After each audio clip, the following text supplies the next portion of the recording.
Hello students, you are welcomed in Education Arena YouTube channel Kharkhoda. Dear students, हम सीख रहे हैं टेंसेस और आज इसी श्रृंखला में आज हम सीखेंगे प्रेजेंट कंटिन्यूअस टेंस। तो आइए जाने कि प्रेजेंट कंटिन्यूअस टेंस का यूज कहाँ होता है। ऐसे कार्य जो वर्तमान में जारी हैं at the time of speaking. Dear students, जैसा कि इसके नाम से पता चलता है कि वर्तमान में कोई कार्य गोइंग ऑन अर्थात जारी है, वहां पर प्रेजेंट कंटिन्यूअस टेंस का यूज होता है। जैसे आई एम टीचिंग यू, तो यहां पर जब मैं आपको बोल रहा हूं तो एक्शन जारी है पढ़ाने का। दूसरा जो है स्टूडेंट्स, ऐसे कार्य के लिए जो eight the time of speaking नहीं हो रहे होते हैं लेकिन वे रेगुलर प्रोसेस में होते हैं, वहां भी प्रेजेंट कंटिन्यूअस टेंस का यूज होता है। जैसे मैं कहूं कि आजकल तुम क्या कर रहे हो, तो मैंने कहा I am writing a novel. तो डियर स्टूडेंट्स, यहां पर एक्शन जारी है लेकिन वो एक्शन पहले से एक रेगुलर प्रोसेस में है। एक एक्शन तो बोलते समय, जैसे मैंने कहा चिल्ड्रन आर प्लेइंग क्रिकेट, वहां पर एक्शन बोलते समय जब मैं बोल रहा हूं तो एक्शन जारी है।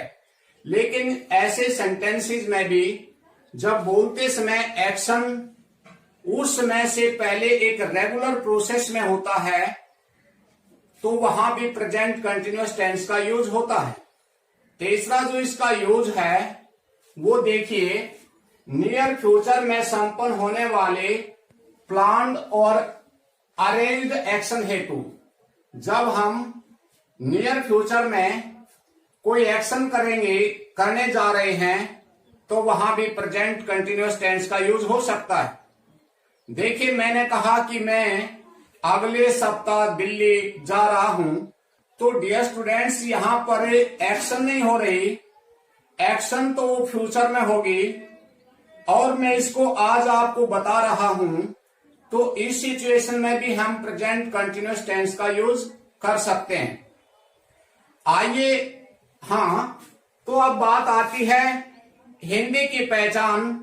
देखिए डियर स्टूडेंट्स, यहां पर जो हमने आपको तीन ऊपर इसके बारे में बताया, तो ऐसी सिचुएशन में प्रेजेंट कंटिन्यूअस टेंस का यूज होता है। जहां तक हिंदी की बात है, तो हिंदी में इसकी पहचान है, जो हिंदी के वाक्य का अंत है, वो जो सेंटेंस, हिंदी के सेंटेंस का जो एंड है, वो रहा है, रहे हैं, रही है, रहा हूं आदि से इसका अंत होता है।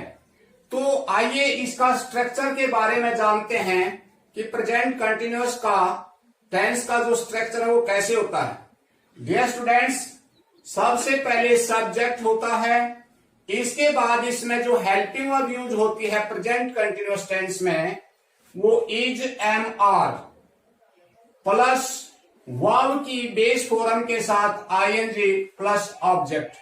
डियर स्टूडेंट्स, एक बार दोबारा देखिए, सबसे पहले वाक्य में सेंटेंस, जो आपका सेंटेंस है, सबसे पहले सब्जेक्ट, इसके बाद helping verb is, am, are plus V1 plus ING plus object, इसका बेसिक स्ट्रक्चर है।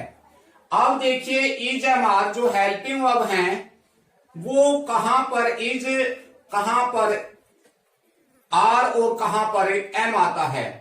तो डियर स्टूडेंट्स, यहां पर देखिए, यदि हमारा सब्जेक्ट फर्स्ट पर्सन सिंगुलर है अर्थात आई है, तो उसके साथ एम आएगा। हमारा सब्जेक्ट ही, सीट कोई थर्ड पर्सन सिंगुलर नाउन है तो इज आएगा। और यदि हमारा subject you we they plural noun है तो आर आएगा। अब आता है अफर्मेटिव सेंटेंस अर्थात सकारात्मक वाक्य। तो डियर स्टूडेंट्स, सकारात्मक वाक्य में सबसे पहले सब्जेक्ट, इसके बाद helping verb is am are में से कोई एक अकॉर्डिंग टू सब्जेक्ट, इसके बाद V1 plus ING plus object.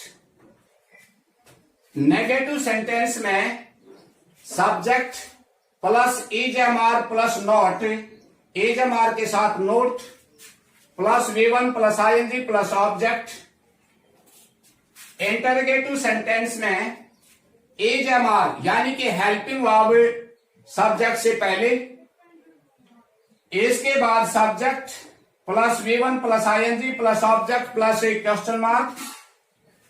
और यदि स्टूडेंट्स इंट्रोनेगेटिव सेंटेंस है अर्थात इंटरोगेटिव और नेगेटिव सेंटेंस है तो उसमें is am are helping verb पहले, इसके बाद सब्जेक्ट फिर not plus V1 plus ING plus object plus question mark.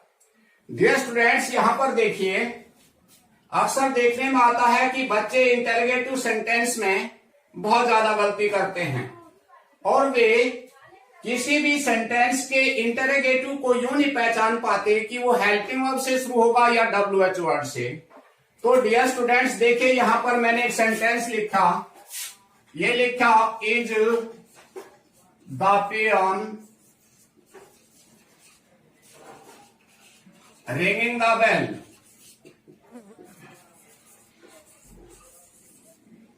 और एक लिखा स्टूडेंट्स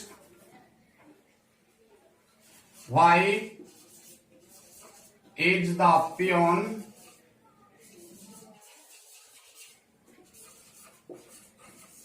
रिंगिंग द बेल।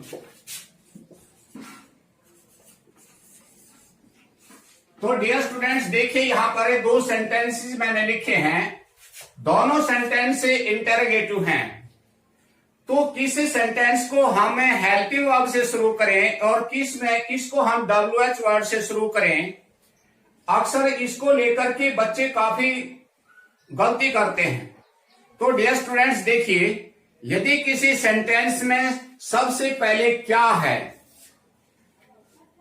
अगर वो क्या से शुरुआत में क्या है सेंटेंस के शुरू में और उसका आंसर जो हम आंसर है वो यस नो में दे सकते हो, अगर उसका आंसर यस नो में दिया जाता है तो वो आपका हेल्पिंग वर्ब से शुरू होगा।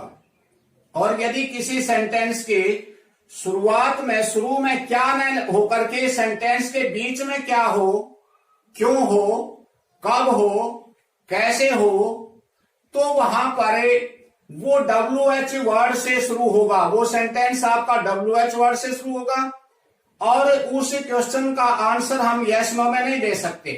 तो यहां पर देखिए, मैंने कहा is the peon ringing the bell, क्या चपरासी घंटी बजा रहा है, इसके शुरू में क्या है और इसका जब हम रिप्लाई देंगे क्या चपरासी घंटी बजा रहा है, हम यस या नो में इसका आंसर दे सकते हैं।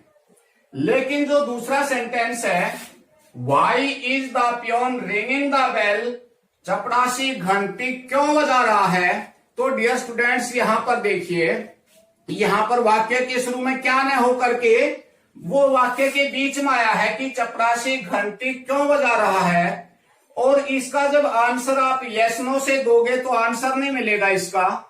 आपने इसका आंसर देने के लिए इसका पूरा आपने देना पड़ेगा, उसकी एक्सप्लेनेशन देनी पड़ेगी कि चपरासी घंटी क्यों नहीं बजा रहा है। तो यहां पर इस चीज को ध्यान में रखिए कि यदि सेंटेंस के शुरुआत में क्या है और उसका आंसर आप यस नो में दे पा रहे हैं तो वो हेल्पिंग वर्ब से शुरू होगा।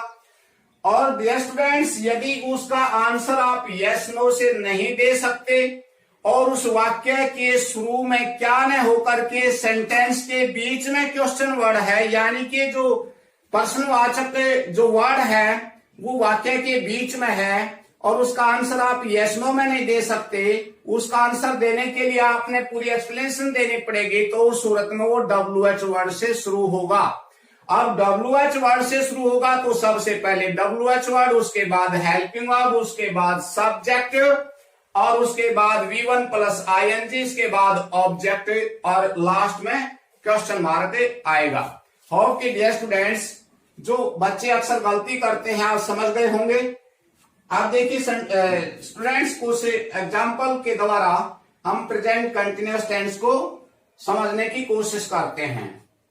आई am teaching you dear students, देखिए ये बोलते समय एक्शन जारी है, मैं तुम्हें पढ़ा रहा हूं। स्टूडेंट्स आई सब्जेक्ट, आई के साथ एम, और टीच इसमें वर्ब है, और मेन जो बेसिक वर्ब है उसके साथ आईएनजी का यूज होगा। आई एम टीचिंग यू, मैं तुम्हें पढ़ा रहा हूं, यानी कि एक्शन जो है वो गोइंग ऑन है, जारी है। अगर मैं इसका नेगेटिव सेंटेंस बनाऊं तो I am not teaching you dear students, is am are के साथ नोट लगेगा। अगर इसका इंटरोगेटिव सेंटेंस बनाऊं तो हेल्पिंग वर्ब यानी कि इज एम आर वो पहले आएंगे। अब चूंकि हमारा सब्जेक्ट आई है तो एम हेल्पिंग वर्ब आएंगे। Am I teaching you interrogative sentence हुआ तो साइन ऑफ इंटरोगेशन लास्ट में आएगा। He is writing a story, वह एक कहानी लिख रहा है। तो डियर स्टूडेंट्स देखिए यहां तो आई एम टीचिंग यू मतलब क्या था कि बोलते समय eight the time of speaking action जारी है, लेकिन यहां पर देखिए children he is writing a story, यहां पर हो सकता है कि वो कहानी अभी लिख रहा हो या वो कहानी उसने किसी समय से पहले शुरू की हो। तो इस सूरत में हम प्रेजेंट कंटिन्यूअस टेंस का यूज करते हैं। He is writing a story affirmative sentence हुआ। He is not writing a story negative sentence. Is he writing a story, क्या वह है कहानी लिख रहा है, इंटरोगेटिव सेंटेंस हुआ। चिल्ड्रन आर प्लेइंग क्रिकेट, बच्चे क्रिकेट खेल रहे हैं। अब चूंकि सेंटेंस में चिल्ड्रन प्लुरल था, प्लुरल के साथ आर हेल्पिंग वर्ब आएगी। Children are not playing cricket negative sentence हुआ। Are children playing cricket interrogative sentence, क्योंकि हेल्पिंग वर्ब पहले आई। अब चिल्ड्रन है तो are. He is writing a novel, dear students यहां पर देखिए वह नॉवल लिख रहा है। ये भी क्या है कि वो नॉवल लिखने का कार्य तो वो प्रोसेस में है, एक रेगुलर प्रोसेस में है। वो इस सूरत में भी हम प्रेजेंट कंटिन्यूअस टेंस का यूज करते हैं कि वो कार्य तो नॉवल लिखने का कार्य तो पहले से जारी है, बोलते समय वो कार्य नहीं भी कर रहा, तो इस सूरत में भी प्रेजेंट कंटिन्यूअस टेंस का यूज होगा। We are learning English grammar nowadays, आजकल हम इंग्लिश ग्रामर सीख रहे हैं, तो ये भी एक रेगुलर प्रोसेस में हुआ।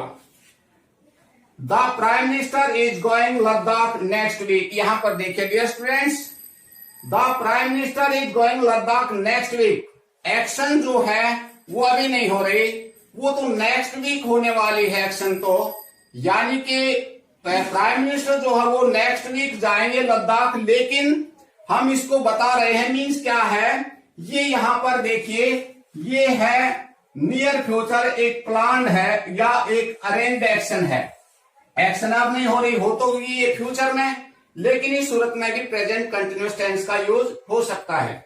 Rahul is coming to meet me tomorrow, तो डियर स्टूडेंट्स यहां पर देखिए जो मिलने का कार्य वो तो कल होगा, लेकिन हम उसको इस सूरत में भी, क्योंकि ये नियर फ्यूचर की बात हुई, तो इस सूरत में भी प्रेजेंट कंटिन्यूअस टेंस का यूज हो सकता है।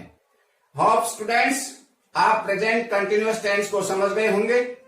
देखिए बहुत आसान है, बहुत इजी टेंस है ये, और इसकी पहचान पर आइए। पहचान है रहा है, रही है, रही है, रहा हूं। अब किसी सेंटेंस के अंत में, हिंदी के वाक्य के अंत में अगर ये है तो आपका प्रेजेंट कंटिन्यूअस टेंस है। और स्ट्रक्चर, बेसिक जो स्ट्रक्चर है, सब्जेक्ट सबसे पहले आता है, इसके बाद helping verb is am are, अगर सब्जेक्ट आई है तो एम आएगा। ही सीटे कोई सिंगुलर नाउन है तो इज आएगा, और यदि आपका सब्जेक्ट प्लुरल है, यूवी दे है तो आर आएगा, और कंटिन्यूअस में V1 प्लस ING फॉर्म आती है, प्रेजेंट पार्टिसिपल भी कहते हैं, वो इसमें यूज होता है।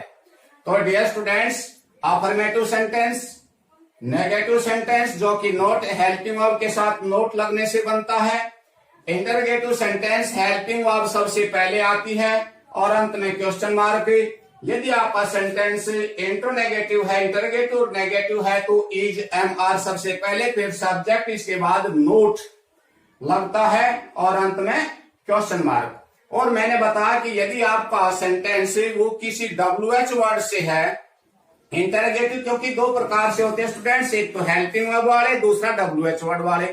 अगर वो हेल्प, कैसे पहचाने कि ये हेल्पिंग वर्ब का है या WH वर्ड से शुरू होगा, वो भी मैंने आपको डिटेल से बताया कि यदि वाक्य के अंत में, वाक्य के शुरू में, वाक्य की जो शुरुआत है वो क्या से हो और उसका आंसर यस नो में दे सकते हो तो वो हेल्पिंग वर्ब से शुरू होगा। और यदि जो क्वेश्चन वर्ड है, जो क्वेश्चन वर्ड सेंटेंस के बीच में हो और उस सेंटेंस, उस क्वेश्चन का आंसर हम यस नो में नहीं दे सकते हो तो उस सूरत में वो WH वर्ड का यूज होगा। होप स्टूडेंट्स आप अच्छे से समझ गए होंगे। Thank you.